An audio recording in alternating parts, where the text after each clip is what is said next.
मेरे नन्हे प्यारे दोस्तों नमस्कार। आज की कहानी कि आज आपने नन्हे मुन्ने प्यारे बच्चों के लिए ही है, जिन्होंने अपने संदेशों के माध्यम से हमें प्रेरित किया कि हम एक नई कहानी उनके लिए प्रस्तुत करें।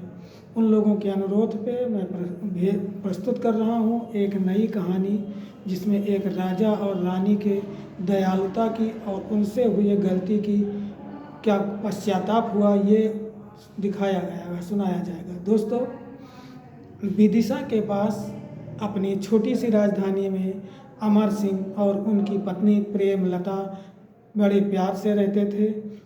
राजमहल में सब कुछ था, धन धान्य से परिपूर्ण थे। राजा अमर सिंह जितने दयालु थे उतने ही प्रजा के प्रेमी थे। वो रात में कभी कभी निकल करके वेश बदल करके प्रजा के सुख दुख की जानकारी लिया करते थे। भगवान के सच्चे भक्त थे, उनसे हमेशा पूजन पाठ किया करते थे। ब्राह्मणों को गौदान और इत्यादि दिया करते थे।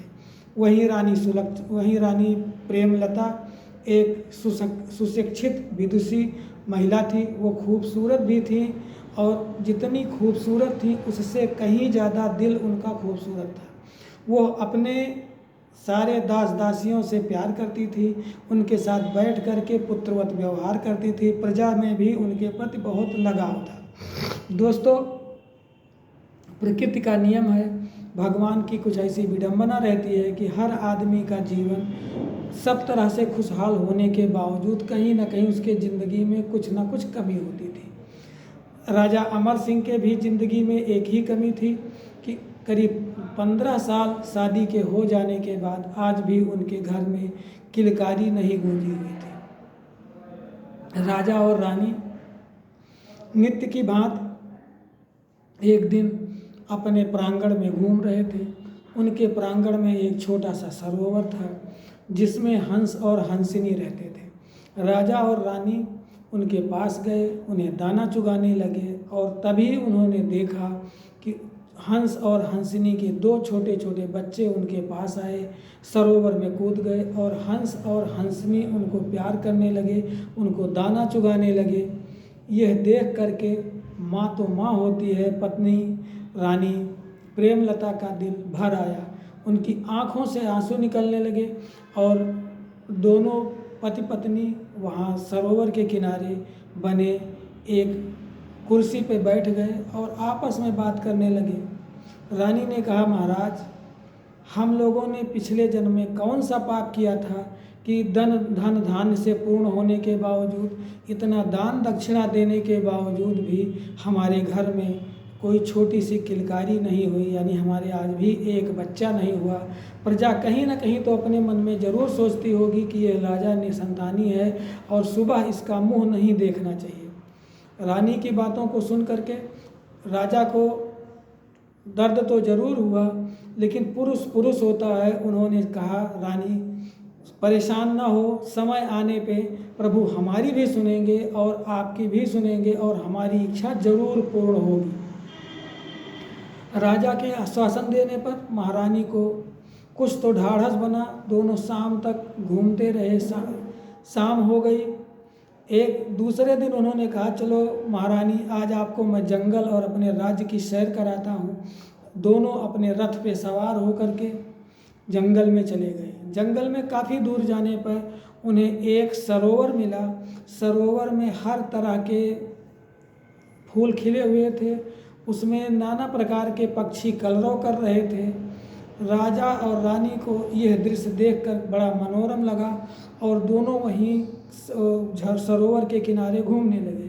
थोड़ी दूर चले ही थे कि उनको एक महात्मा जी मिले, जो अपने ध्यान में मग्न थे। महात्मा के चेहरे से एक अजीब तेज चमक रहा था। रानी ने जब देखा तो रानी और राजा दोनों ने उनको साष्टांग प्रणाम किया, किंतु महात्मा जी अपने धुन में मग्न थे, उनको कोई ध्यान नहीं दिया। रानी ने कहा, महाराज, क्यों ना इनके पास थोड़ी देर बैठा जाए। जब इनका ध्यान टूटेगा तो निश्चित रूप से हम लोगों से कुछ ना कुछ ज्ञान देंगे, कुछ ना कुछ अच्छी चीज़ मिलेगी। राजा ने रानी की बात मान लिया। सारे नौकर चाकर बगल आसपास बैठ गए, और वो लोग महात्मा के उठने का इंतज़ार करने लगे। थोड़ी देर बाद महात्मा का ध्यान टूटा और उन्होंने पूछा, राजन, आप यहाँ किस प्रयोजन से आए हैं? आपके पत्नी का मन कल काफ़ी व्यथित था, उसको बहलाने के लिए आए हैं या और कोई प्रयोजन, अन्य प्रयोजन लेकर आए हैं? राजा के मन में मुनि के या संत की बात से काफ़ी कुछ विश्वास जगा और उन्होंने कहा, महाराज, आपने बिल्कुल सही कहा, हम लोग कल घूम रहे थे और उन्होंने पूरी कहानी बता दिया, हंस और हंसनी वाला। किंतु दुर्भाग्य है कि हमारे घर में कोई किलकारी आज तक नहीं जगी है। महात्मा ने कहा, कोई बात नहीं है, आप बैठिए। थोड़ी देर बैठने के बाद उन्होंने कहा कि आप ऐसा करें कि कल मैं ज़रूर आऊँगा आपसे, ये सब देखते हुए मैं आपसे मिलूँगा और आपको कोई ना कोई बात ज़रूर बताऊँगा। तब तक सुबह हो चुकी थी और रानी की आंखें जब खुली तो उसने देखा कि यह केवल एक स्वप्न था। रानी महाराजा के पास गई और पूरी स्वप्न की बात बताई। महाराजा ने कहा, ऐसी कोई बात नहीं है, क्योंकि रात में हम लोग आपस में बात कर रहे थे इसका, और वही तुमने स्वप्न में देख लिया। न कोई मुनि आएगा, न अभी हमारा इतना जल्दी भाग्योदय होने वाला है। खैर, रानी एक स्त्री थी, उसके अंदर ममत्व था, उसको अपने स्वप्न पे पूरा विश्वास था। वो दोपहर तक पूरे राजमहल में चलती रही, सोचती रही और दोपहर के बाद उनके दरवाजे पे एक दस्तक हुई, अलख निरंजन। रानी ने दौड़ करके खुद दरवाज़ा खोला तो देखा वही महात्मा बैठे हुए थे जिनको रात में उन्होंने स्वप्न में देखा था। रानी को लगा कि हमारा स्वप्न साकार हुआ और वो अंदर उनको राजभवन में लाई और बातचीत करने लगी, अपनी पूरी व्यथा बताई। तब तक राजा भी आ गए वहाँ और दोनों पति पत्नी उनकी व्यथा उनसे बात करने लगे, उनकी बातें सुनने लगे। महात्मा ने बताया कि महाराज, आप पुत्रदा एकादशी करें जो शीघ्र आने वाली है, उस दिन मैं ज़रूर आऊँगा और आपका विधिवत पुत्रदा एकादशी व्रत करवाऊँगा। मैं कुछ चीज़ों को बता रहा हूँ, उनको मंगवा के रखिएगा। समय बीता, पुत्रदा एकादशी आ गई। राजा और रानी ने व्रत शुरू किया। तब तक वो महात्मा जी भी आ गए और व्रत को निर्बाध गति से संपन्न कराया। व्रत संपन्न होने के बाद महात्मा ने कहा, महाराज, अब आपके पास साल भर के अंदर एक यशस्वी पुत्र पैदा होगा, किंतु यह ध्यान रखना कि अगर आपने लोभ में आकर के या लोभ उसमें आकर के कहीं भगवान और अन्य लोगों का या जैसा आप आचरण आज कर रहे हैं इसको त्यागा, तो शायद आपको बच्चे से हाथ धोना पड़े। थोड़ी देर के लिए तो राजा रानी परेशान हो गए, लेकिन उन्होंने महात्मा की बात मान ली और कहा, ऐसा ही करेंगे भगवान। समय बीता, रानी ने कुछ दिन बाद एक सुंदर से पुत्र को जन्म दिया। पुत्र धीरे धीरे बढ़ने लगा, महल में काफ़ी खुशी रहने लगी। राजा रानी दिन प्रतिदिन और अच्छा दान करने लगे, पुरोहितों को बुलाने लगे, पुरोहितों से सत्संग करते और उनको अच्छी मात्रा में दान देते। बच्चा भी बढ़ने लगा धीरे धीरे और वह बाल्यावस्था में ही किशोरावस्था की भांति लग रहा था।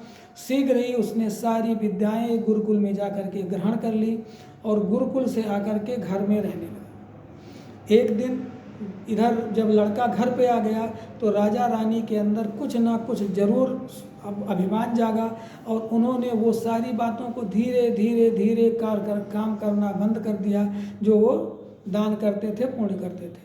बच्चे की शादी तय हो गई।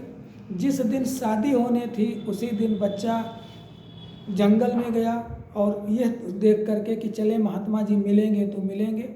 महात्मा जी चूँकि नहीं मिले, लेकिन लौटते वक्त उसको एक शेर ने खा लिया, मार के खा लिया। महल में हाहाकार मच गया। राजा और रानी अत्यधिक व्यथित हो गए और वो आपस में बात करने लगे कि ये उन्हीं महात्मा के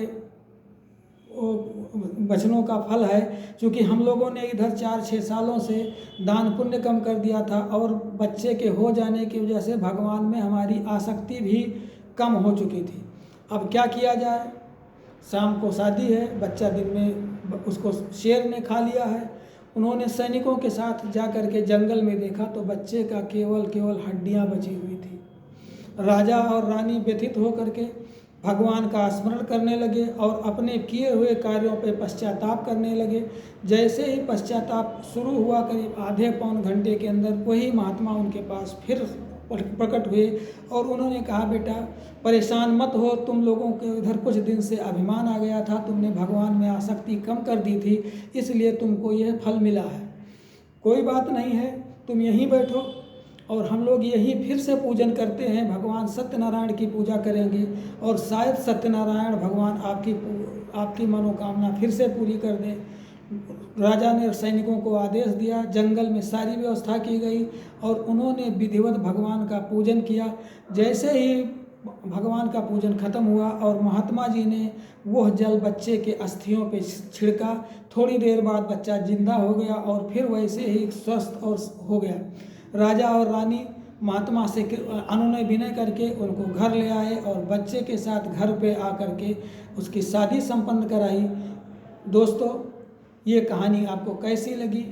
यद्यपि कहानी टोटल काल्पनिक है, लेकिन बच्चों के और आप लोगों के मनोरंजन के लिए मैंने इसको लिखा है और कहा है। कहानी जैसी भी लगी होगी आप हमें ज़रूर बताइएगा, क्योंकि आपके द्वारा दिए गए सुझाव ही हमारी प्रेरणा होते हैं और हमारी कहानियों में आगे सुधार आएगा। नमस्कार।